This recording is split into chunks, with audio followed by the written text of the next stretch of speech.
শয়তান আল্লাহ তাআলাকে ডাক দিয়া কয়, প্রভু হে আমার আল্লাহ গো, কিয়ামত পর্যন্ত হায়াত দিয়া দিলা, বনি আদম সন্তানদের রগ রেশার ভিতরে চলার মতো শক্তি দিয়া দিলা। আমার প্রভু, আমি এমন এমন কিছু কাজ কর্ম করাবো, তোমার বান্দাদেরকে দিয়া গুনাহ করাবো, এমন গুনাহ করাইব রে, একটা বান্দাও তোমার জান্নাতে যাইতে দেব না, একটা বান্দাকেও জান্নাতের উপযুক্ত হতে দেব না। আল্লাহ সুবহানাহু ওয়া তাআলা ডাক দিয়া কয়, হে শয়তান, তুই আমার বান্দা বান্দীদেরকে গুনাহ করাইবি, আমি আল্লাহ রাব্বুল আলামিন আমার বান্দা যদি তওবা করে মাফ চায়, আমি আল্লাহ রাব্বুল আলামিন বান্দার সমস্ত গুনাহগুলো মাফ করে দেব। সুবহানাল্লাহ। এই জন্য তো আল্লাহর পয়গম্বর হাদিসের ভিতরে বলছেন, আত-তাইবু মিনাজ যামবি কামাল্লা যানবা লাহু, তওবাকারী ব্যক্তি এমন হয়ে যায় যেন সে কোনো গুনাহই করে নাই। সুবহানাল্লাহ। শুধু গুনাহ করে নাই এমন নয়, হাদিসের ব্যাখ্যার ভিতরে মুহাদ্দিসিনে কেরাম লেখে, এমন ভাবে আল্লাহ তাআলা তওবাকারী ব্যক্তিকে মাফ করে দেয়, তওবাকারী ব্যক্তিকে মাফ করে দেয় যেন সবে মাত্র তার মায়ের গর্ভ থেকে ভূমিষ্ঠ হয়েছে। তাহলে ভাইরা, মানুষ গুনাহ করবে, এটা মানুষের কি অভ্যাস, মানুষের কি অভ্যাস, গুনাহ করবে। কিন্তু গুনাহ করার পর ওই গুনাহ যখন ছেড়ে দিবে, ওই গুনার আর দ্বারে কাছে যাবে না, তখন তার জন্য আল্লাহ তাআলা ঘোষণা দেয়, ফাউলাইকা ইউবাদদিলুল্লাহু সাইয়্যাতিহিম হাসানাত। কোন গুনাহগার ব্যক্তি যদি যেই গুনাহ করেছে ওই গুনাহ থেকে তওবা করে ফিরে আসে আমলে সলেহা করে, আর ওই গুনাহ যদি না করে দ্বারে কাছে না যায়, আল্লাহ তাআলা বলে তার গুনাহগুলোকে নেক দ্বারা পরিবর্তন করে দেয়। সুবহানাল্লাহ। ভাইরা আমার, এই জন্যই আল্লাহ তাআলা বলছেন, ইন্নাহু লাকুম আদুউম মুবিন। শয়তান কি অঙ্গীকারবদ্ধ যে একটা বান্দাকেও আল্লাহ তাআলার জান্নাতের ভিতরে প্রবেশ করাইবে না। এই জন্যই আল্লাহ তাআলা সতর্ক করছে, এ দুনিয়ার মানুষেরা শুনো, শয়তান হলো তোমাদের প্রকাশ্য দুশমন। ঠিক কিনা ভাইরা আমার? আমি যে আয়াতে কারিমা তেলাওয়াত করেছি, এখানে শুরুতেই আল্লাহ তাআলা বলছেন যে তোমরা হালাল এবং পবিত্র রিজিক তোমরা কি করো, খাও, ভক্ষণ করো। তাহলে বোঝা গেল দুনিয়াতে রিজিক কত প্রকার বলেন, রিজিক কত প্রকার, আর দুই প্রকার বলেন কত প্রকার, দুই প্রকার রিজিক। এক প্রকার রিজিক হলো হালাল রিজিক, দ্বিতীয় নাম্বার রিজিক হলো হারাম রিজিক। হালাল রিজিক কাকে বলে আর হারাম রিজিক কাকে বলে? হালাল রিজিক বলা হয় শরীয়ত সম্মত, শরীয়তে সমর্থন করে, শরীয়তে ডিকশনারি দেয়, শরীয়তে রাস্তা দেখায় যে এই পন্থায় উপার্জন করলে তোমার উপার্জন হলো হালাল, এটাকে কি বলা হয়? হালাল রিজিক বলা হয়। আর শরীয়তে সমর্থন করে না, শরীয়তে বাধা নিষেধ আছে, শরীয়তে সেই পথ দেখায় না, শরীয়তে সেই রাস্তা নিষেধ করে, সেই রাস্তায় উপার্জন করা হলো হারাম। হালাল রিজিক আর হারাম রিজিক। হালাল রিজিক যখন আমার ভিতরে যাবে, আল্লাহর পয়গম্বর কয়, লা তাদখুলুল জান্নাতা জাসাদুন গুযিয়া বিল হারাম।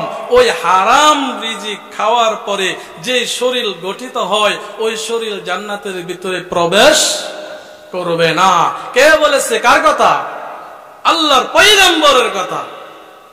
তাহলে ভাইয়ারা আমার, আমাদের ইবাদত বন্দেগী কবুল হওয়ার জন্য পূর্ব শর্ত হলো হালাল খেতে হবে, আর জান্নাতে যাওয়ার জন্য শর্ত হলো হালাল খেতে হবে।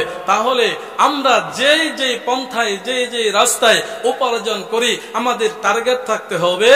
আমাদের কি থাকতে হবে? টার্গেট থাকতে হবে, আমি যেই পন্থায় উপার্জন করছি সেই পন্থাটা কি আমার হালাল না সেই পন্থাটা আমার হারাম, পূর্বে আগে বিবেচনা করে নিতে হবে। যদি আমি যেই পন্থা অবলম্বন করছি সেই পন্থাটা যদি আমার হারাম হয় তাহলে সেই পন্থায় অবলম্বন করা যাবে না, সেই পন্থায় রিজিক অন্বেষণ করা যাবে না। ভাইয়ারা আমার, হালাল রিজিকের ভিতরে আল্লাহ তাআলা বারাকা দিয়া থাকে, বরকত দিয়া থাকে। আর হারাম যত প্রচুর দেখি না কেন এক সময় সেটা ধ্বংসের স্তূপে পরিণত হয়, ঠিক কিনা ভাইয়ারা আমার?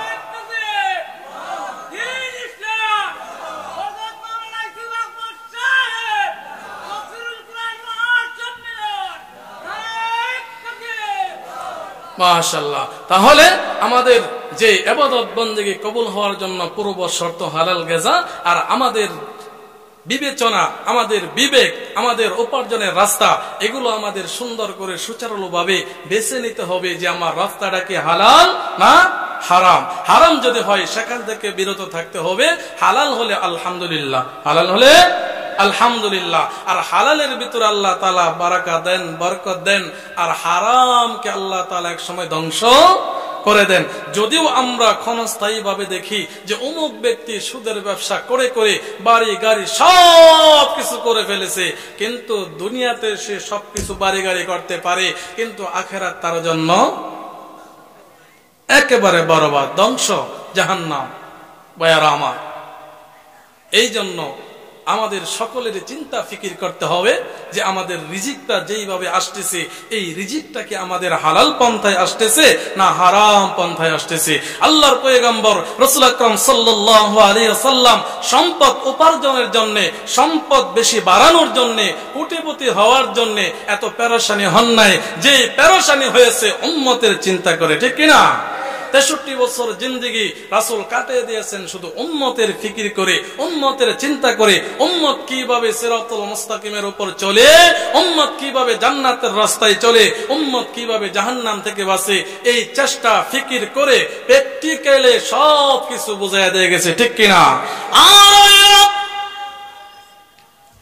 জিবরাইল আমিন ফেরেশতা আল্লাহর পয়গম্বরের কাছে আসছে, আল্লাহর পয়গম্বরের কাছে জিবরাইল আমিন ফেরেশতা আয়েশা আল্লাহর পয়গম্বরকে বলে, পয়গম্বর আপনার জন্য একটা সুসংবাদ নিয়ে আসছি। পয়গম্বর গো, আপনার জন্য সুসংবাদ নিয়ে আসছি। আল্লাহর পয়গম্বর ডাক দিয়া কয়, জিবরাইল কি সুসংবাদ নিয়ে আসলা? জিবরাইল আমিন ফেরেশতা ডাক দিয়া কয়, হুজুর আল্লাহ তাআলা একটা প্রস্তাব দিয়া পাঠাইছে। কি প্রস্তাব দিয়া পাঠাইছে? জিবরাইল আমিন ফেরেশতা ডাক দিয়া কয়, হুজুর হুজুর আপনার ডানে, আপনার বামে, আপনার সামনে, আপনার পিছনে যতগুলো পাহাড় দেখতেছেন, যতগুলো পর্বতমালা আছে, আপনি যদি রাজি থাকেন গো হুজুর, আল্লাহ তাআলা প্রস্তাব দিয়া পাঠাইছে, আপনি যদি রাজি থাকেন এই ডান আর বামের পাহাড়গুলো আল্লাহ তাআলা আপনার জন্য স্বর্ণ বানায়া দেবে। সুবহানাল্লাহ। আল্লাহ পয়গম্বর এই কথা শোনার সাথে সাথে আল্লাহর পয়গম্বরের চোখ দিয়া জর জর করে পানি পড়তে শুরু করলো। সুবহানাল্লাহ। জিবরাইল আমিন ফেরেশতা ডাক দিয়া কয়, আল্লাহর পয়গম্বর গো,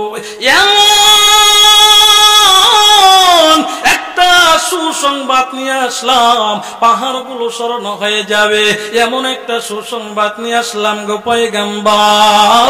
এই সুসংবাদ শোনার পরেও কেন আপনি কান্না করতেছেন? কেন আপনার গাল জরা, চোখ জরা, দাড়ি জরা পানি পড়তেছে গো পয়গম্বর?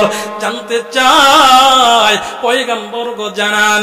আল্লাহর পয়গম্বর ডাক দিয়া কয়, জিবরাইল,